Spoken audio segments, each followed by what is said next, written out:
Hey guys, so I just got back from picking up some dog food, and I actually planned on doing a ski trip, backcountry skiing, but the problem was the here it looks fairly nice weather-wise, but just so you know, it's about minus 15 right now. It was like minus 18 or so in the morning.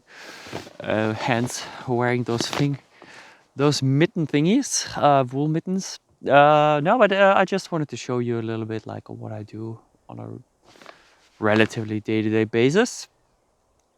So one of it is prepping food for the dogs.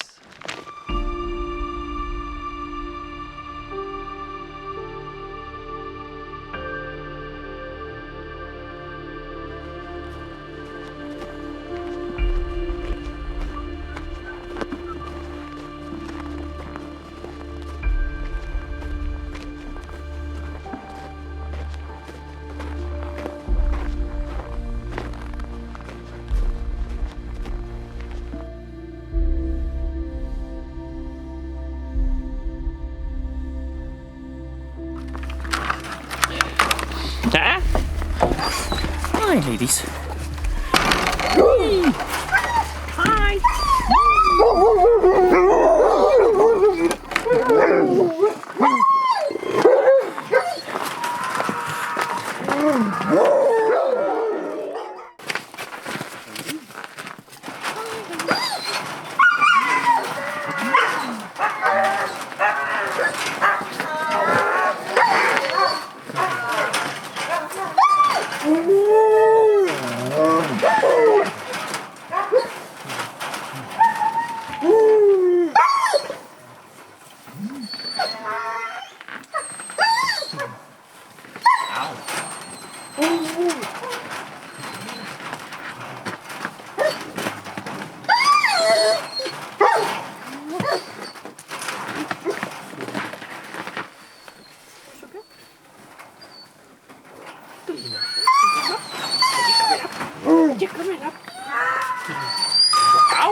So another thing on the list is starting up the stove and prepping water for the dogs.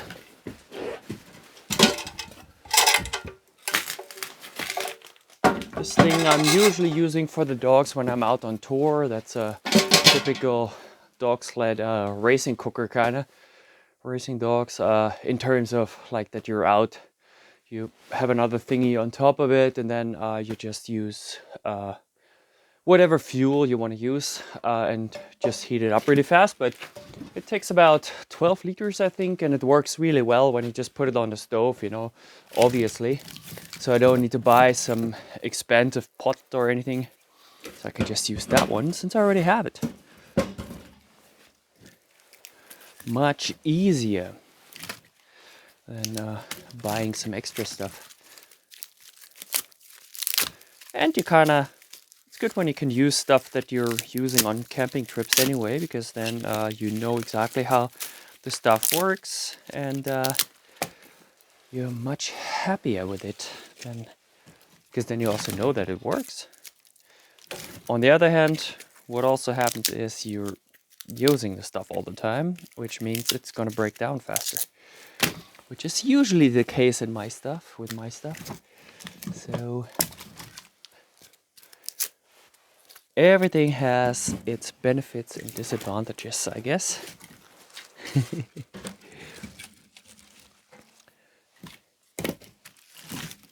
And yeah, in case you're wondering, the door is open because it doesn't matter if I open it or close it. If the stove isn't running, it's just mildly warm in here because you're wind protected, but otherwise it's about the same temperature. It doesn't matter if you insulate the floor or not. You know, it has 10 centimeters of insulation.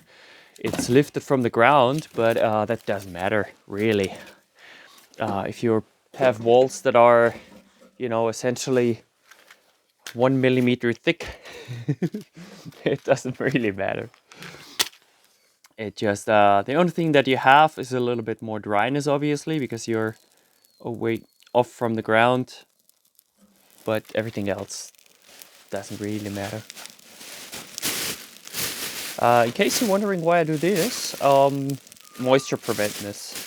So I just keep a bunch of matchboxes in here and put it into 2 layers of thingy, you know, so keeping it from being moist all the time,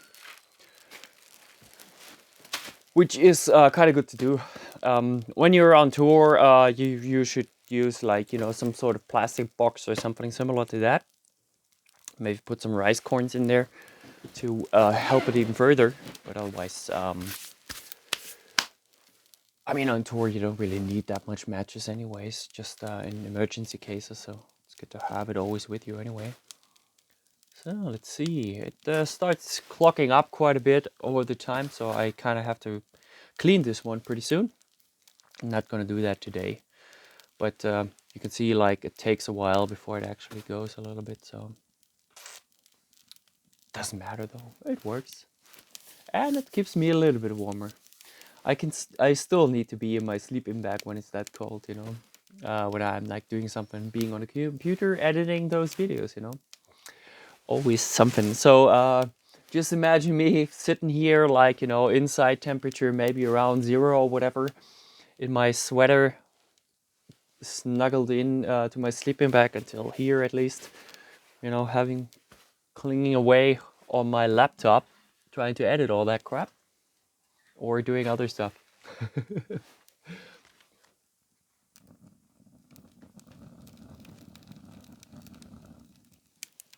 Yeah, I have to clean this one again. Right, so this is gonna take a while to warm up the water, and then I'm just gonna dump it into the bag, the motherfucker. So this is gonna warm up for a little bit, you know, those 12 liters, and then afterwards I'm just gonna put it in the cooling box where I just dumped the meat in. It thaws out for, like, you know, an hour or so, and in the evening I'm gonna feed the dogs again.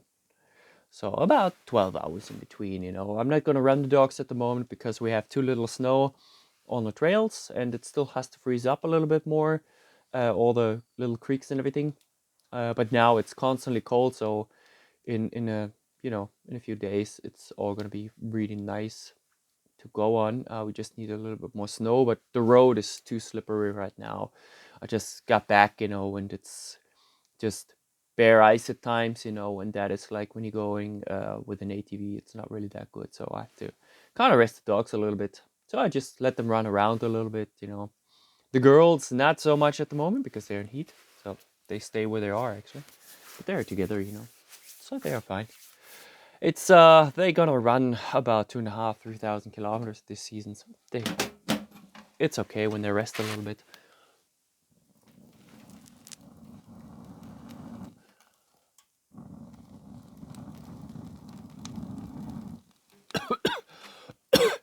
God damn it.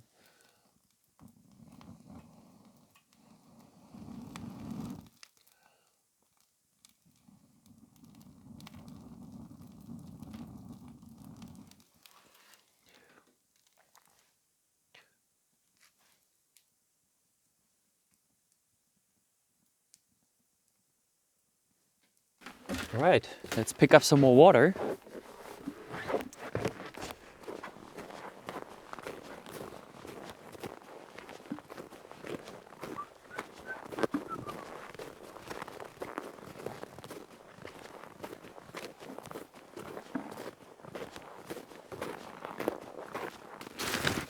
The sled is still in parking mode.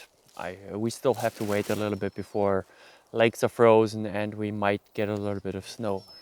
There is a little bit coming down now, but it's not really of any significance. Two things to have in mind when living in the cold. One, drink a lot of hot water. I put some lemons in there and some ginger to get a little bit of vitamins in and whatnot, you know.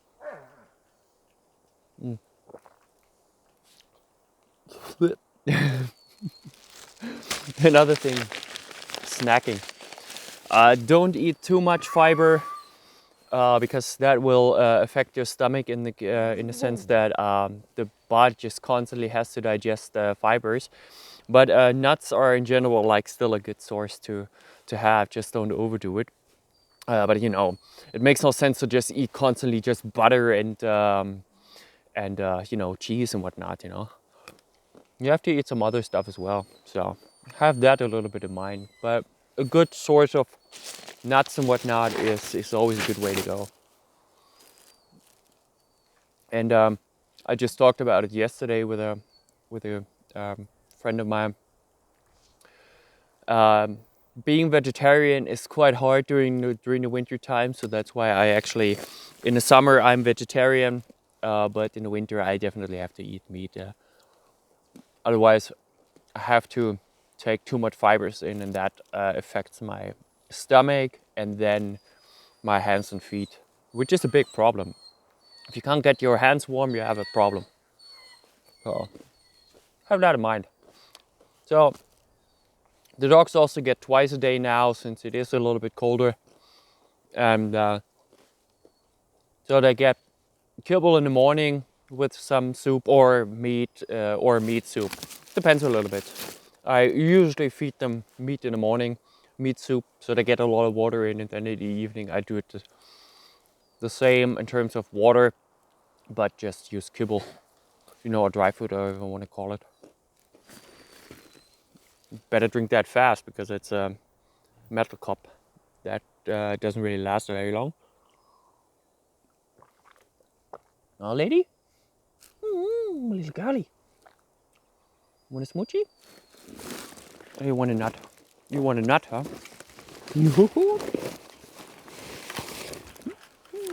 Hey, be careful. Ladies. No, that's the wrong nut. Hey! Those are the laced ones. There you go.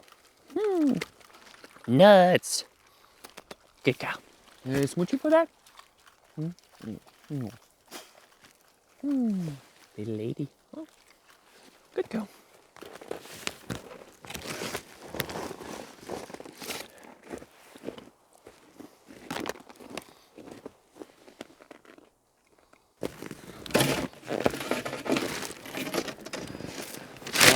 After the guys already had their dry food this morning, I'm gonna get some meat. It's a 20 kilo block, depending a little bit on how cold it is. Or I have a little bit of problem getting meat at the moment, so I will give them 5 kilos today. Otherwise, depending a little bit on how much we're doing and whatnot, you know, they get. I divide the 20 kilos into 3, sometimes even only half. Now I divide it into 4, so they get 5 kilos. It's a little bit thawed out already. That's good.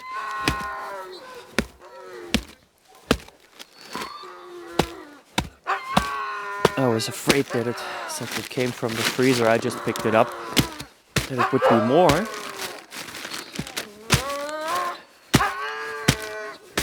And you can hear the dogs. They are a little bit, still a bit annoying due to the fact that the females are on heat, so they often react on the meat anyway, meat shopping, because that is always exciting. But now it's a bit more than usual. Alright, that was it. That was not so bad. It's really bad when it's like minus 30 out, you know, that thing is frozen as a brick, you know, and then just chopping up and half of the flakes are just falling everywhere. You try to collect everything, but the majority of will end up on the ground, and then all the little birdies will catch whatever is left.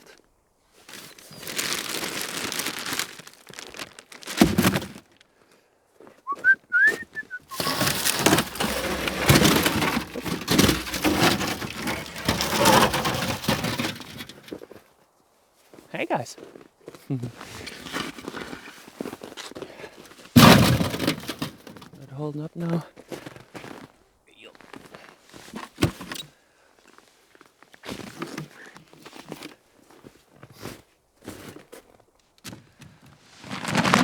Just put the dry food in here. This is the cooling box that I use. You know, I just dump a lot of. This one is pretty dirty by now because Nippy couldn't really clean it yesterday since it's so cold. I just usually put hot water in there or warm water. Totally hot one is just too boiling. I put meat in there and some dry food. Dry food I just usually add. Yesterday I couldn't get any blocks of meat. So what I did is just putting dry food in there and then just lukewarm water so it can soak a little bit better and it stays unfrozen for the night. That's usually what I do.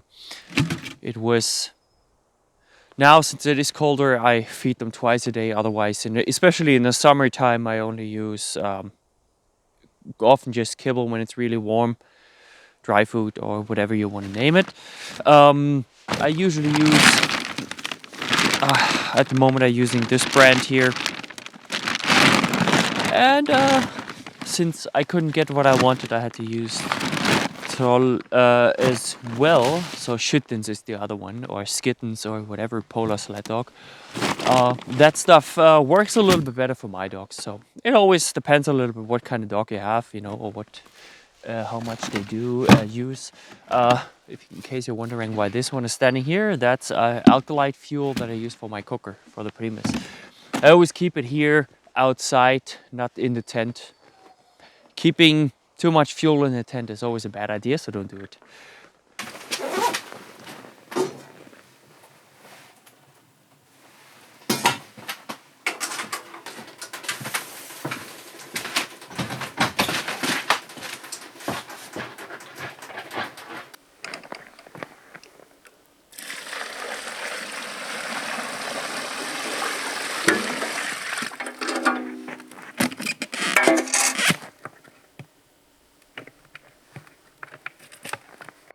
Hey, buddy. And of course, another big part of what I have to do every day, pick and shit. In case you're wondering why there's blood in between, it's because Underdog here, Mr. Horny is so horny that he injured himself trying to squeeze himself through the fence, I guess, huh? Give me baka, huh? Little idiot. Nothing serious though. Hi. Huh? What are you doing, huh? What are you doing? Bleeding up your gums? Yeah. Horny boy. Horny boy. Oh, yeah. I know the ladies are more interesting, huh? Fucking idiot, huh? Little idiot. Arcpic is related, dude. Yeah. Kind of forgetting about that, huh, buddy?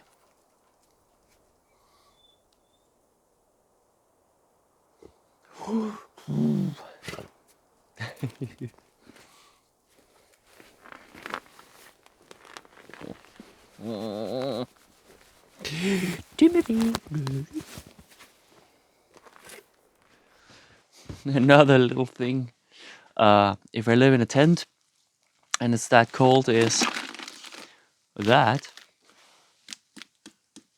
it's solidly frozen because it's, like I said, it doesn't really matter if it's inside fairly warm, you know, when the stove is going, but as soon as it switches off, it's the same temperature as inside as outside. So, well, everything is frozen. You see here the dried up onions, frozen. Doesn't matter though. You can still eat all that stuff, you know. So, but usually in the winter time, I have to switch to frozen goods. Oh, this is a brick because it thawed out and then froze again. That's kind of shitty. not even that stuff, which is what the fuck was it called? It's a cleaning stuff for the dogs, you know, in case someone has a wound or something like that. That one is solidly frozen. Everything freezes. So usually in the morning when it's that cold, I kind of have to, like if I want to, usually I, have a couple of thermoses that I fill up in the evening when the stove is running, so I don't waste any, fuel and stuff. And then I have to kind of in the morning, like use that water. If that's done, then I kind of have to go with hacking my water supply up again, because that usually has a thick layer of ice on it. So I usually just basically thaw out ice, put it in a pot, start boiling it up with a Primus cooker, and then I have water again.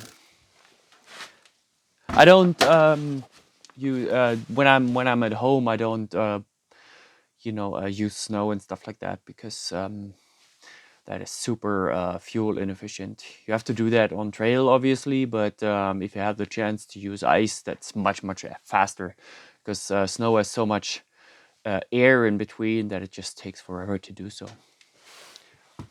All right, I'll make myself some food now.